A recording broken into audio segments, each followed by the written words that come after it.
அஸ்வின்ஸ் இனிப்பு காரம் பேக்கரி மற்றும் செல்வ உணவகம்.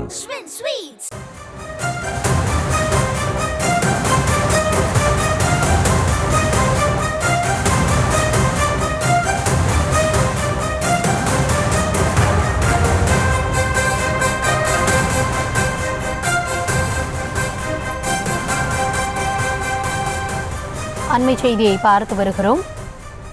தமிழக பாரதிய ஜனதா கட்சி தலைவர் அண்ணாமலை இருமொழி கொள்கை காலாவதியானது என கருத்தை தெரிவித்திருக்கிறார். திமுகவினர் நடத்தும் தனியார் பள்ளிகளில் சிபிஎஸ்இ பாடத்திட்டமே உள்ளது எனவும், பணம் இருந்தால் மட்டும் பல மொழிகள் கற்கலாமா எனவும், அதை முதல்வர் கூறுகிறாரா எனவும் அவர் கேள்வி எழுப்பியிருக்கிறார். தொடர்பான அண்மை செய்தியை பார்த்து கொண்டிருக்கிறோம். இது குறித்த கூடுதல் விவரங்களுக்காக இணைகிறார் எம்முடைய செய்தியாளர் லதா. லதா, அண்ணாமலை தரப்பில் தெரிவிக்கப்பட்டிருப்பது என கூடுதல் விவரங்களை வழங்கலாம். வணக்கம்.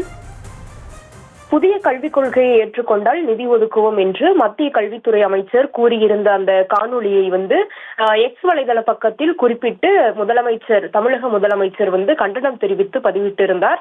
அதனை ரீட்வீட் செய்திருக்கக்கூடிய பாஜக மாநில தலைவர் அண்ணாமலை பல்வேறு விஷயங்களை குறிப்பிட்டிருக்கிறார். அந்த வகையில முதலமைச்சர் உள்ளிட்ட தமிழக அமைச்சர்களின் மகன், மகள், பேரன், பேத்திகள் படிக்கும் தனியார் பள்ளிகளில் மும்மொழி பயிற்றுவிக்கலாம்.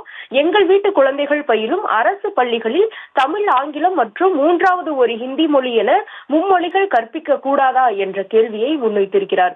தமிழகம் முழுவதும் திமுகவினர் நடத்தும் தனியார் பள்ளிகளில் பெரும்பாலும் சிபிஎஸ்இ மும்மொழி பாடத்திட்டமே இருக்கிறது என்று குறிப்பிட்டிருக்கக்கூடிய அவர், அரசு பள்ளி மாணவ மாணவியர்களுக்கு மட்டும் ஏன் மோரவஞ்சனை என்ற கேள்வியையும், பணம் இருந்தால் மட்டும்தான் பல மொழிகள் கற்க வேண்டும் என்று கூறுகிறாரா முதலமைச்சர் என்ற கேள்வியை முன்வைத்திருக்கிறார்.